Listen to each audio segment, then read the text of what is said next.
मेरा नाम रितिका है। वह मेरे सामने ही खड़ी हुई थी। उसे देखकर मुझे अपनी आंखों पर विश्वास नहीं हो रहा था।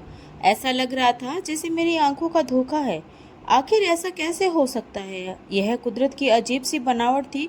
कभी कभी हम अपनी आंखों से कुछ ऐसा देख लेते हैं जिसे देखकर हमारा शरीर काम करना बंद कर जाता है।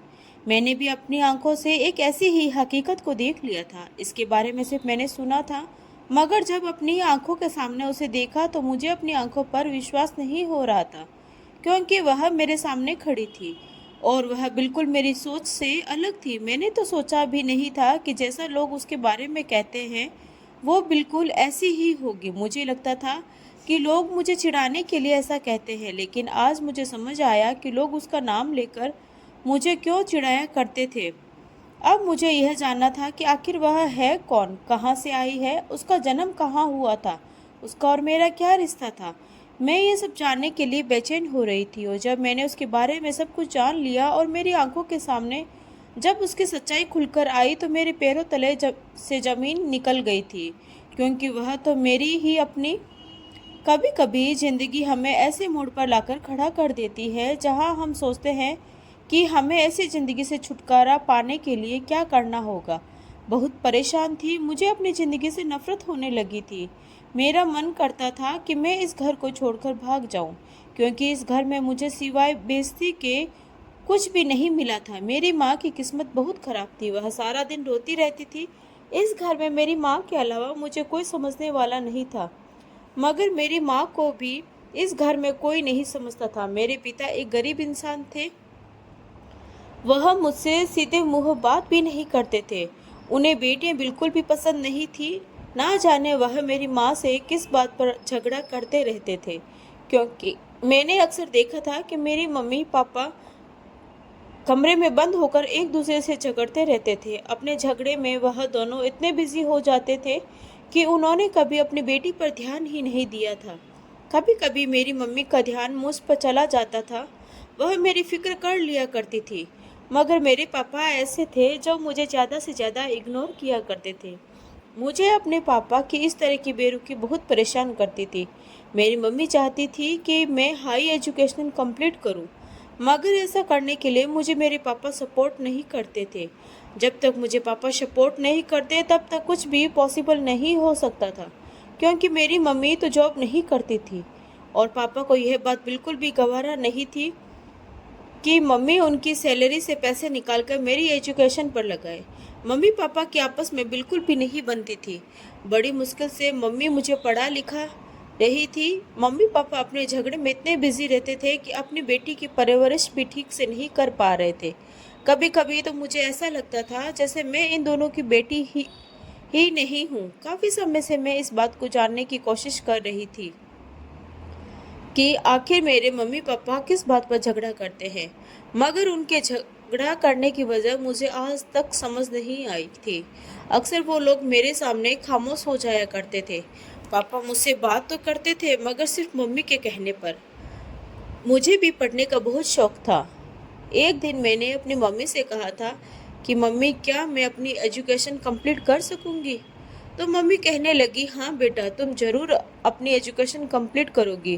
तुम फिक्र मत करो, तुम्हारे पापा ऊपर से सख्त जरूर है, मगर अंदर से उनका दिल बहुत नरम है। मुझे तो ऐसा लगता ही नहीं था, क्योंकि आज तक कभी पापा ने मुझसे ढंग से बात तक नहीं की थी, मेरी कभी कोई ख्वाहिश पूरी नहीं की थी। उनकी बेटी किस बात पर खुश होती है, किस बात पर नाराज होती है, उन्होंने ये जानने की भी कोशिश नहीं की थी। ना ही वह मेरी मम्मी को ज़्यादा मुंह लगाते थे। पता नहीं मेरे पापा ऐसे क्यों थे। मैंने यही जानने के लिए अपनी मम्मी से कई बार इस तरह का सवाल किया था, तो मेरी मम्मी यही कहती कि दरअसल तुम्हारे पापा अपने बिजनेस को लेकर बहुत परेशान हो गए, इसलिए बहुत चिड़चिड़े हो गए। मैं मम्मी की बात को अच्छी तरह से समझ गई थी, इसलिए कभी दोबारा मम्मी से या पापा से कोई शिकायत करने की कोशिश ही नहीं की। वैसे तो मेरे पापा एक मामूली सी कंपनी में नौकरी किया करते थे, मगर न जाने क्यों वह उस नौकरी में इंटरेस्टेड नहीं थे। कभी उनकी कहीं और नौकरी लग जाती थी तो कभी कहीं और। मम्मी के बताने पर मैं इस बात को समझ गई कि पापा की नौकरी की वजह से वह परेशान रहते हैं। क्योंकि कई बार ऐसा हो चुका है कि पापा की नौकरी चली जाती है और इसी वजह से वह मेरी पढ़ाई पर भी पैसा नहीं लगाना चाहते। जैसे तैसे मेरी मम्मी ने मेरी पढ़ाई के लिए पैसा जोड़ जोड़ कर मुझे इंटर करवाया था और फिर फाइनली मैं इतनी जवान हो चुकी थी कि अपना खर्च खुद उठाने लगी थी और बच्चों को ट्यूशन पढ़ाने लगी थी। मेरे पास इतने बच्चे ट्यूशन के लिए आने लगे थे कि मैं अपने आगे की पढ़ाई जारी रख सकती थी। मेरा कॉलेज में एडमिशन हो गया था। मेरी काबिलियत देखते हुए मुझे स्कॉलरशिप भी मिलने लगी थी और मुझे आगे पढ़ाई करने के लिए ज़्यादा दिक्कत का सामना नहीं करना पड़ा था। मुझे ऐसा लगता था जैसे मैं दुनिया की सबसे बदनसीब बेटी हूँ जो अपने पिता का प्यार नहीं पा सकी। लेकिन जैसे जैसे मैं बड़ी हुई मुझे अकेले रहना और हालात के साथ गुजारा करना आ गया था। मम्मी ने भी जॉब करना शुरू कर दिया था। मेरी मम्मी पढ़ी लिखी थी। पापा उनसे कुछ कहते नहीं थे, लेकिन मैंने देखा था कि जब से मम्मी जॉब करने लगी थी पापा कोई काम नहीं करते थे। पापा ने अपनी नौकरी तो जैसे छोड़ ही दी थी। हम दोनों माँ बेटी अपनी अपनी ज़िंदगी इसी तरह से गुजार रहे थे। मैं खुश थी कि बड़े होने के बाद पापा ने मेरी लाइफ में इंटरफेयर करना बंद कर दिया था और फिर एक दिन ऐसा हुआ कि मेरी एजुकेशन कंप्लीट हो गई थी। अब मैंने मम्मी से कहा था कि आपको जॉब करने की कोई ज़रूरत नहीं है। वैसे भी मेरी मम्मी की तबीयत खराब रहने लगी थी। मेरे अलावा मेरे पेरेंट्स की और कोई औलाद नहीं थी। मैंने एक बार अपनी मम्मी से इमोशनल होकर कहा था कि काश अगर मेरा कोई भाई होता तो वह आपका कितना सहारा बनता, आपको कभी जॉब भी नहीं करने देता। यह सुन मेरी मम्मी की आंखों में आंसू आ गए थे। उन्होंने कहा था कि तुम ही मेरी बेटी हो और तुम ही मेरा बेटा हो। तुम्हारे होते हुए मुझे कभी बेटी की कमी महसूस ही नहीं हुई। मेरी मम्मी ने बताया था कि जिस समय मैंने जन्म लिया था उसके बाद उनको कुछ कॉम्प्लिकेशंस आ गई थी, जिसकी वजह से वह दोबारा कंसीव नहीं कर सकी। यही वजह थी कि उनके पास सिर्फ एक ही औलाद है जो कि मैं हूँ। मेरी मम्मी बहुत अच्छी थी। पापा अभी भी मम्मी के साथ रूखा बर्ताव रखते थे, लेकिन अब उन दोनों के बीच झगड़ा होना खत्म हो गया था। मैंने जब मम्मी से कहा कि अब आपको जॉब नहीं करनी है, आपकी बेटी की पढ़ाई कंप्लीट हो गई है, आपकी बेटी अब आपको आराम देना चाहती है, अब आप घर में ही रहो और आपकी बेटी नौकरी किया करेगी। मम्मी ने मुझे मना भी किया था, मगर मैं तो जिद पर अड़ गई थी कि आखिर इतनी एजुकेशन करने का क्या फ़ायदा हुआ जब आप मुझे नौकरी ही नहीं करने दे रही हो। वैसे भी पापा जॉब नहीं करते, सारा सारा दिन घर में रहते हैं और आपकी भी तबीयत ठीक नहीं रहती, फिर भी आप जॉब करने जाती हो। मुझे ये सब कुछ अच्छा नहीं लगता। मम्मी कहने लगी कि बेटा, तुम पापा की जॉब की बात उनके सामने मत करना, वरना तुम्हारे पापा गुस्सा हो जाएंगे। मैंने मम्मी को तसल्ली दी और कहा कि मम्मी, क्या मैंने आप से पहले कभी पापा से कुछ कहा है? मम्मी कहने लगी, नहीं, तुमने कभी कुछ नहीं कहा, मगर तुम जानती हो ना कि तुम्हारे पापा कितने गुस्से वाले हैं। मैंने अपनी मम्मी से कहा कि मम्मी, आपने मुझे हमेशा अच्छे संस्कार दिए हैं, मैं कभी पापा से कुछ नहीं कहती। मैंने सब्र कर लिया है कि मेरी माँ है जो मुझे माँ और पिता दोनों का प्यार देती है। पापा मुझसे बात करते हैं तो ठीक है, अगर नहीं करते तो मैं उनसे ज़बरदस्ती नहीं करना चाहती। वैसे भी मेरा बचपन निकल चुका है। एक बच्चे को अपने बचपन में माँ और पिता दोनों के प्यार की ज़रूरत होती है। मेरा बचपन अब गुजर चुका है, मैं जवान हो चुकी हूँ और मैंने हालात के साथ गुजारा करना सीख लिया है। मेरी मम्मी मुझे तसल्ली दिया करती थी और कहती थी कि तुम फिक्र मत करो, एक दिन तुम्हारे पापा ठीक हो जाएंगे। मैंने मम्मी से कहा था, पापा ठीक होते हैं या नहीं, मगर आपको कल से नौकरी पर नहीं जाना। मेरा कल इंटरव्यू है और अगर मुझे वहाँ से नौकरी के लिए कॉल आती है तो फिर मैं जल्द ही जॉब ज्वाइन कर लूँगी। मेरी मम्मी ने मुझे मना करने की कोशिश की थी, मगर मैंने उनकी एक नहीं सुनी और अगले ही दिन मैं जॉब इंटरव्यू के लिए चली गई थी। वहाँ जाने के बाद मेरा इंटरव्यू बहुत अच्छा रहा था और वहाँ से जब मैं आई तो उसके 24 घंटों के बाद ही मुझे कॉल आ गई थी। मैं बहुत खुश हुई थी और मैंने अपनी मम्मी से कहा था कि अब मैं नौकरी करूँगी और आप घर में रहकर आराम करोगी। मेरी मम्मी कहने लगी थी कि बेटा, तुम आगे और पढ़ाई कर लेती तो ज़्यादा बेहतर रहता। मैंने मम्मी से कहा कि आगे पढ़ाई करके कोई फ़ायदा नहीं है, मैं जो करती हूँ आप मुझे करने दो। मैं यह सब भी हम सब के फायदे के लिए ही कर रही हूँ। मेरी मम्मी ने कहा कि अच्छा ठीक है, जैसा तुम चाहो वैसा कर सकती हो। और अगले ही दिन से मैंने जॉब ज्वाइन कर ली थी और मैं बहुत खुश थी, क्योंकि मुझे एक अच्छी कंपनी में जॉब मिल गई थी। और फिर धीरे धीरे मुझे जॉब करते हुए काफ़ी समय गुजर गया था। मुझे अपनी ही कंपनी में एक अच्छी पोस्ट पर नौकरी मिल गई थी। मेरी सैलरी भी अच्छी थी। मेरी मम्मी खुश होती थी कि उनकी बेटी उनका सहारा बन गई है। लेकिन मैंने इस दौरान देखा कि धीरे धीरे पापा मुझसे बात करने लगे थे, क्योंकि कभी कभी वह मुझसे मेरी जॉब के बारे में पूछने लगे थे कि वहाँ पर तुम्हारी जॉब कैसी चल रही है, काम ठीक चल रहा है या नहीं, तुम्हें कोई परेशानी तो नहीं होती। मम्मी भी ये सब कुछ होता देखकर बहुत खुश होती थी। हम दोनों माँ बेटी समझने लगे थे कि पापा के अंदर बदलाव आने लगे हैं। पापा को धीरे धीरे मेरी फिक्र होने लगी थी कि मैं उनकी बेटी हूँ। पापा को अपने लिए फिक्रमंद होते हुए देखकर मैं खुश रहने लगी थी। मुझे लगने लगा था जैसे मेरे पापा मेरी तरफ से बेहतर होते जा रहे हैं। और अब मुझे जॉब करते हुए काफ़ी टाइम हो गया था। मैं बहुत काबिल थी, इसलिए मेरा प्रमोशन भी कर दिया गया था। एक दिन मेरे बॉस ने कहा था कि हमें दूसरे शहर जाना है। वहाँ पर लगभग हमें 1 महीना लग सकता है, क्योंकि हमें वहाँ जाकर अपने नए कंस्ट्रक्शन पर काम शुरू करना है, नए नए क्लाइंट से मिलना है। इसमें हमें काफ़ी वक्त लग सकता है, इसलिए मैंने अपने घर में इस बारे में बता दिया था कि हमें दूसरे शहर जाना है। वहाँ पर हमें 1 महीने का समय लग सकता है। मेरी मम्मी ने कहा भी था कि बेटा, इतना लंबे समय अगर लग रहा है तो तुम वहाँ मत जाओ। मैंने मम्मी से कहा कि मम्मी, ये मेरा काम है और हमें तो मीटिंग्स करने के लिए बॉस के साथ कहीं न कहीं जाना ही होता है, जबकि मैं तो पहली बार जा रही हूँ। मेरे समझाने पर मेरे मम्मी पापा ने मुझे बॉस के साथ जाने के लिए परमिशन दे दी थी। बॉस के साथ सिर्फ मैं ही नहीं थी, बल्कि हमारी टीम के काफ़ी सारे लोग गए थे और हम सब की जिम्मेदारी भी बॉस ने उठाई थी। हम लोगों को वहाँ पर रहने के लिए एक अलग से होटल भी दिया गया था। हमें वहाँ जाकर अलग अलग कंपनी के लोगों से बात करनी थी, इसलिए वहाँ जाने के 2 दिन बाद हमारी टीम को बता दिया गया था कि हमें किस किस के साथ मीटिंग्स करनी है। मुझे और मेरे साथ के एक और मैनेजर को इस नए शहर की बहुत बड़ी कंपनी के मालिक से मिलने के लिए भेज दिया गया था। जब हम लोग इस कंपनी में पहुंचे तो पता चला कि यहाँ के मालिक अभी एक बहुत इम्पोर्टेंट मीटिंग में बिजी है। हमें वहाँ पर वेट करने के लिए बिठा दिया गया था। मैंने देखा था कि वहाँ के लोग मुझे बड़ी गौर से देख रहे थे। ऐसा क्यों था और लोग मुझे इस तरह से क्यों देख रहे थे, यह बात मैं समझ नहीं पाई थी। मगर अगले ही पल मेरे साथ एक ऐसा अजीब सा हादसा हुआ था, जब वहाँ पर एक एम्प्लॉय आया और मुझसे बदतमीजी से बात करने लगा। कहने लगा कि तुम यहाँ बैठी हुई क्या कर रही हो, चलो जाकर अपना काम करो। उसकी इस तरह की बदतमीजी पर मैं बहुत चौंक गई थी और मुझे बहुत गुस्सा आया था कि उसकी हिम्मत कैसे हुई मुझसे इस तरह से बात करने की। मेरे साथ जो मैनेजर गए थे, उन्होंने उस एम्प्लॉय से कहा कि तुम मैडम से किस तरह से बात कर रहे हो।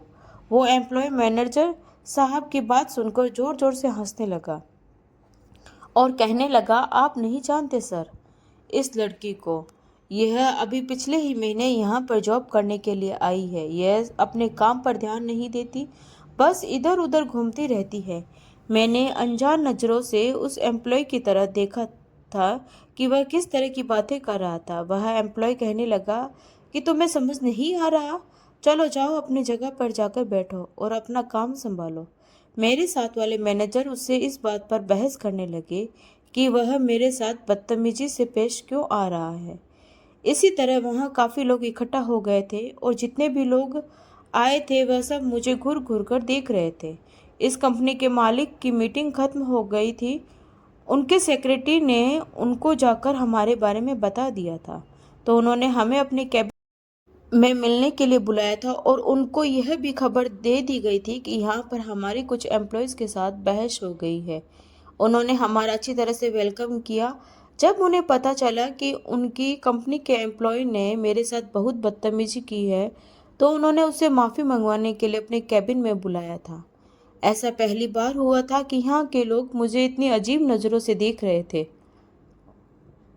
उस एम्प्लॉय से कहा गया कि वह हमसे माफ़ी मांगे, मगर वह कहने लगा कि सर आप नहीं जानते इस लड़की को, यह अपने काम पर ध्यान नहीं देती। देखिए अभी भी आपके सामने किस तरह खड़ी हुई है। मैंने चौंक कर उसे देखा था कि वह क्या बकवास किए जा रहा था।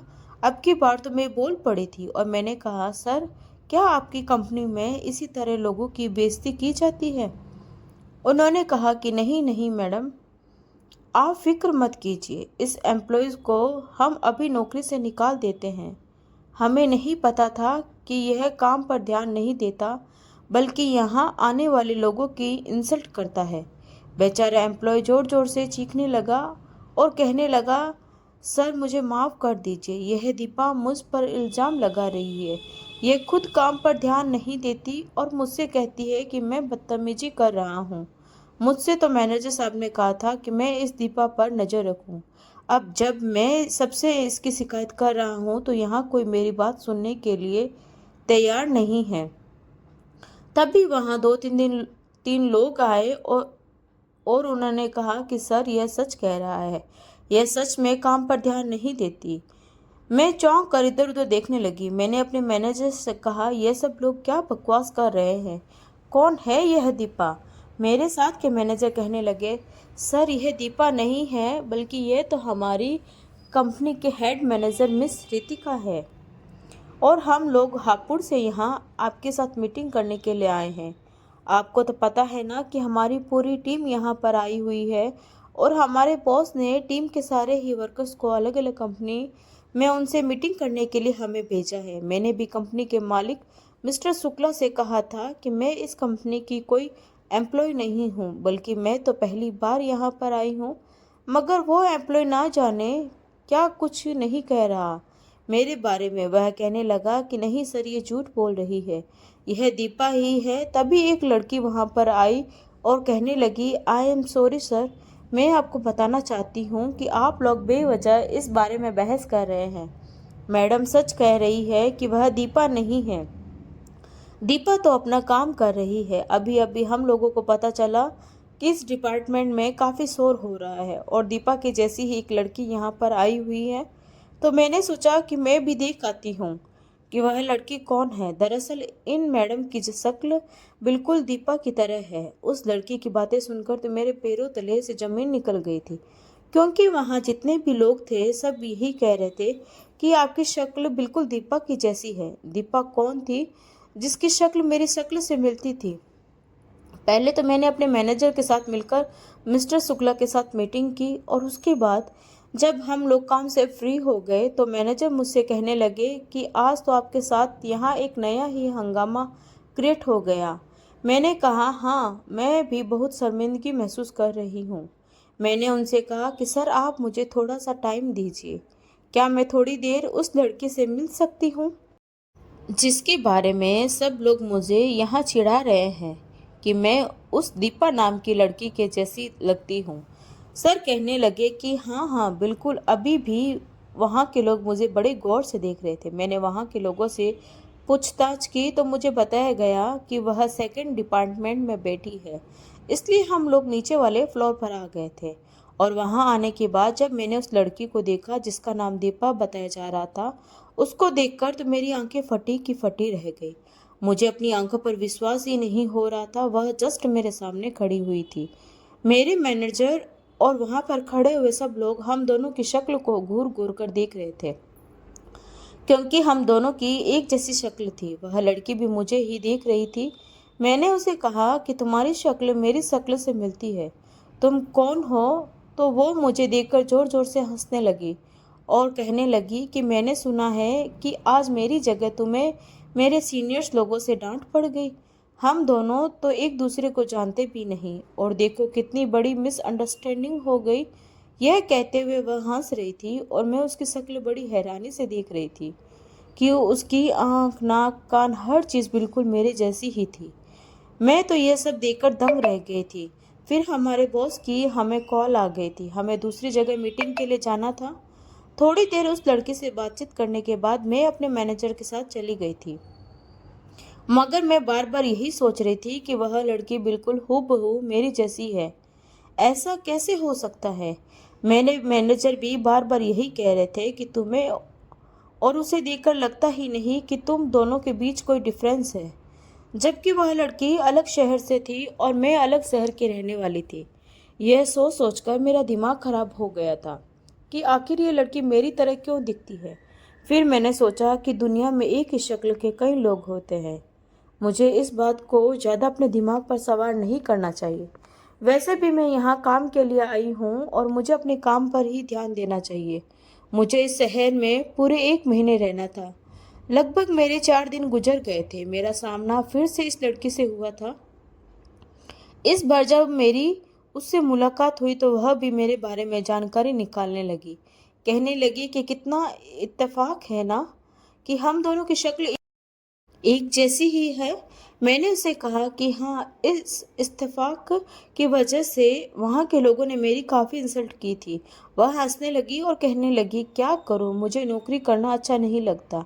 मेरे पेरेंट्स मेरी शादी करवाना चाहते हैं, मगर मैंने उनसे कहा कि मैं अभी पढ़ना चाहती हूँ। उन्होंने मुझे पढ़ने से मना कर दिया था, तो फिर मैंने दूसरा बहाना बना लिया कि मैं जॉब करना चाहती हूँ।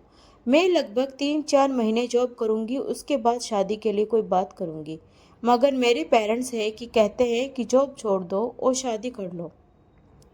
अब तुम ही बताओ, इतनी जल्दी शादी कौन करता है। मैंने उसे कहा कि तुम शादी नहीं करना चाहती, तो कहने लगी, नहीं, मैं शादी करने के बाद बस जिम्मेदारियों में नहीं बंधना चाहती। दरअसल मैं बहुत ही फ्री माहौल की लड़की हूँ। मुझे लोगों की रोक टोक करना, मुझ पर हुक्म चलाना, ये सब बिल्कुल भी पसंद नहीं है। मेरे पेरेंट्स ने मुझ पर बचपन से लेकर अब तक किसी भी तरह की रोक टोक नहीं की, मगर अब वह मेरी शादी के लिए बहुत उतावले हुए जा रहे हैं। मैंने कहा कि तुम बड़ी मज़ेदार बातें करती हो, तुमसे मिलकर अच्छा लगा। वह कहने लगी, क्या तुम अभी भी अपनी ड्यूटी पर हो। मैंने कहा, नहीं, हफ्ते में एक दिन हमें शहर घूमने के लिए दिया जा रहा है, तो यह इस हफ्ते का पहला दिन है। मैं यहाँ इधर उधर घूम रही थी तो मेरी नज़र तुम पर पड़ गई, तो सोचा कि तुमसे बात कर लेती हूँ। तो वह कहने लगी कि बहुत अच्छा किया, चलो मैं तुम्हें अपना शहर दिखाती हूँ। वह मुझे अपनी गाड़ी में लेकर बैठ गई और उसने मुझे काफ़ी ऐसी ऐसी जगह दिखाई थी जहाँ पर जाकर मुझे बहुत सुकून मिला था और खुशी हुई थी। न जाने कि उस लड़की के साथ मुझे बहुत ही अच्छा सा फील होता था। ऐसा लगता था जैसे उसका और मेरा कोई गहरा पुराना रिश्ता है। उसके साथ जब मैं वक्त गुजार रही थी तो ऐसा लग रहा था जैसे वह मेरे लिए कोई अजनबी नहीं बल्कि मेरी कोई अपनी ही है। न जाने क्यों मुझे उसके साथ ऐसा क्यों महसूस हो रहा था। मैंने उसे उसका मोबाइल नंबर ले लिया था ताकि मैं उसके कांटेक्ट में रह सकूं, उससे बातें कर सकूं। वह बहुत खुश मिजाज लड़की थी, जबकि मैं बहुत सिंपल और सादी सी थी। वह जॉब शादी से बचने के लिए कर रही थी, जबकि मैं यह जॉब अपने घर की परेशानी को देखते हुए कर रही थी। इसी तरह इस शहर में रहते हुए मेरी मुलाकात उससे कई बार हो चुकी थी। अब हम दोनों एक दूसरे से फ़ोन पर भी बातें करने लगे थे। धीरे धीरे 15 दिन किधर को गुजर गए पता ही नहीं चला। यहाँ पर काम करने के साथ साथ दीपा के साथ वक्त गुजारने भी बहुत अच्छा लग रहा था। दीपा से बात करके मुझे ऐसा लग रहा था जैसे मुझे मेरी बहन मिल गई हो। उसका नेचर भी बहुत अच्छा था। वह बड़े खुश होकर मुझसे बातें किया करती थी और अब हमारा 1 महीना भी पूरा होने वाला था। हमारे जाने में 2 दिन रह गए थे। जब दीपा को मैंने यह बात बताई तो उसने कहा कि मैंने हम दोनों के साथ वाली फ़ोटो अपने मम्मी पापा को दिखाई है। मैंने उनसे कहा था कि देखिए, एक लड़की है जो इस शहर में आई हुई है, उसकी शक्ल हूबहू मुझसे मिलती है। मेरे पेरेंट्स को हैरानी तो बहुत हुई थी, मगर वो लोग मुझसे तुमसे मिलना चाहते हैं। मैंने उनको बताया कि तुम 2 दिन बाद चली जाओगी, इसलिए उन्होंने कहा कि तुम उस लड़की को आज ही हमसे मिलवा दो, कहीं वह वापस ना चली जाए। दीपा की बात सुनकर मैंने उसे कहा कि मैं तुम्हारे पेरेंट्स से मिलने के लिए तैयार हूँ। रात के टाइम पर जैसे ही मैं फ्री हुई तो दीपा मुझे अपने पेरेंट्स से मिलवाने के लिए अपने घर ले गई थी। मैं जब उसके घर गई तो बड़ी हैरान हुई थी, क्योंकि उसके घर की दीवारों पर फोटोग्राफ्स लगी हुई थी जिसमें दीपा अपने पेरेंट्स के साथ खड़ी हुई थी। उन फोटोज़ को देखकर तो ऐसा लग रहा था जैसे इन फोटोज़ में दीपा नहीं बल्कि मैं ही हूँ। दीपा बिल्कुल मेरी जैसी थी। उसके पेरेंट्स ने जब मुझे देखा तो वह लोग मुझे आंखें फाड़ फाड़ कर देख रहे थे। कभी वह एक नज़र मुझ पर डालते तो दूसरी नज़र दीपा पर डालते थे। उसने कहा कि मम्मी पापा आप लोग भी शॉक्ड हो गए ना, हम दोनों को एक साथ एक जैसा देखकर। दरअसल हम दोनों भी जब मिले थे तो पहली इसी तरह शॉक्ड रह गए थे। दीपा के पेरेंट्स कुछ बोल ही नहीं रहे थे। मैंने दीपा की तरफ देखकर इशारा किया। दीपा अपने मम्मी पापा को होश में लेकर आई और कहने लगी कि अब आप लोग भी हकीकत की दुनिया में उतर आइए। आप लोग रितिका से मिलना चाहते थे ना, तो मैं इसे यहाँ लेकर आ गई हूँ। उसके पेरेंट्स ने उससे कहा कि तुम्हारी दोस्त घर आई है तो उसके लिए चाय पानी का इंतजाम करो। दीपा किचन में चाय बनाने के लिए चली गई थी, जबकि उसके पेरेंट्स मुझे बड़े गौर से देख रहे थे। उसकी मम्मी ने कहा कि बेटा हम तुमसे एक सवाल पूछना चाहते हैं। मैंने कहा जी आप लोग मुझसे सवाल पूछ सकते हैं। तो वो कहने लगी क्या तुम जानती हो कि तुम किस हॉस्पिटल में हुई थी? मैंने उनको बताया कि मैं हापुड़ में रहने वाली हूँ, लेकिन मेरा जन्म दिल्ली के सिटी हॉस्पिटल में हुआ था। दरअसल उस समय हम लोग वहीं पर रहते थे, लेकिन जब मैं 5 साल की थी तो मेरी फैमिली दिल्ली शहर छोड़कर हापुड़ आ गई थी। मैंने कहा क्यों आप लोग ये बातें क्यों पूछ रहे हो? तो दीपा के फादर कहने लगे कि नहीं बेटा, बस एक बात की तसल्ली करनी थी। अचानक दीपा की माँ यह बात याद दिला रहे थे कि बेटा ये तुम्हारी बहन है, इससे समझाओ कि ये कई सालों पहले गायब हो गई थी। मैंने उन लोगों से कहा देखिए ना तो मेरी डेट ऑफ बर्थ दीपा से मिलती है और ना ही जन्म स्थान। मैं आप लोगों को नहीं जानती। मुझे उन लोगों पर बहुत गुस्सा आया था। मैं वहां से बाहर निकलने लगी। तभी दीपा की मम्मी ने कहा अगर तुम्हें हमारी बात पर यकीन नहीं होता तो तुम अपने पेरेंट्स के पास जाओ और उनसे पूछना कि यह बात सच है कि तुम्हारा जन्म रायगढ़ के सिविल अस्पताल में नहीं हुआ था। तुम अपने माता पिता को अपनी और दीपा की फ़ोटो दिखाना और देखना कि तुम्हारे माता पिता यह देखने के बाद कैसा रिएक्ट करते हैं। जो सच है तुम उसे झुठला रही हो, मगर तुम देखना कि तुम्हें सच जल्द ही पता चल जाएगा। हम ही तुम्हारे माता पिता हैं। हमारी बेटी को हमसे छीन लिया गया था। मुझसे अब उन लोगों की बातें और बर्दाश्त नहीं हो रही थी, इसलिए मैं दीपा के घर से निकल आई थी। न जाने क्यों मुझे ये सारी बातें बहुत तकलीफ दे रही थी। अगर मेरे पेरेंट्स से यह मैं मान भी लेती कि मैं दीपा की माँ की बेटी हूँ, उन्होंने मुझे जन्म दिया है, तो फिर मैं अपने पेरेंट्स के पास कैसे पहुँची? जबकि दीपा की मम्मी ने बताया कि उनकी बेटी को अस्पताल से किसी ने चोरी कर लिया था। तो क्या मुझे मेरे पेरेंट्स ने चोरी किया था? नहीं नहीं, मुझे ऐसा नहीं सोचना चाहिए। मैं बहुत टेंशन में आ गई थी। मेरे दिमाग में बार बार यही बात थी कि उस शहर में दीपा के साथ बिताए हुए पल बहुत अच्छे गुजरे थे और काम भी अच्छी तरह से हो गया था। हमारी पूरी टीम अपने शहर आ चुकी थी। मैं अपने घर वापस आ गई थी और बहुत उदास थी। मेरे पेरेंट्स ने जब देखा कि मैं बहुत उदास हूँ तो पापा कहने लगी कि ट्रैवल करके आई है, थकी हुई है, उससे ज़्यादा बात मत करो, आराम करने दो। पापा का इतना बदलता हुआ बिहेवियर देखकर मुझे कुछ शक सा होने लगा था। मैं अपने कमरे में आ गई थी और मैंने खाना खा लिया था, आराम भी कर लिया था और मेरी थकान भी उतर गई थी। मगर न जाने क्यों मैं अपने पेरेंट्स को दीपा और अपनी फ़ोटो दिखाने के लिए बेचैन हो रही थी। मैंने पहले तो अपने सारे डॉक्यूमेंट्स निकाले और उनमें चेक किया था कि दीपा के पेरेंट्स ने मुझे जो बताया है उसमें कितनी सच्चाई है, लेकिन मेरे डॉक्यूमेंट तो मेरे हिसाब से बिल्कुल ठीक थे। मेरे डॉक्यूमेंट में मेरी डेट ऑफ बर्थ और मेरा बर्थ प्लेस भी वही था जिसके बारे में मैं जानती थी, जबकि दीपा की मम्मी ने मुझे मेरी डेट ऑफ बर्थ भी अलग बताई थी और बर्थ प्लेस भी। मुझे तो कुछ समझ नहीं आ रहा था कि मैं क्या करूं। एक तरफ मोबाइल में दीपा और अपनी फ़ोटो देखी तो मुझे वह सारी बातें याद आती थी जो दीपा की मम्मी और पापा ने मुझे बताई थी। वो लोग बार बार मुझे अपनी बेटी कहकर पुकार रहे थे, कह रहे थे कि तुम दीपा की ही जुड़वा बहन हो। अगर वो मेरे पेरेंट्स थे तो ये लोग कौन थे? मेरा दिमाग दर्द से फटा जा रहा था, कुछ समझ नहीं आ रहा था। अब मैंने फैसला कर लिया था कि मुझे इससे छुटकारा कैसे मिल सकता है। मैं सच्चाई का पता तभी लगा सकती हूँ जब अपने पेरेंट्स को मुझे दीपा और अपनी फ़ोटो दिखानी होगी। मैंने अपना मोबाइल ऑन किया और मम्मी पापा के कमरे में चली गई थी।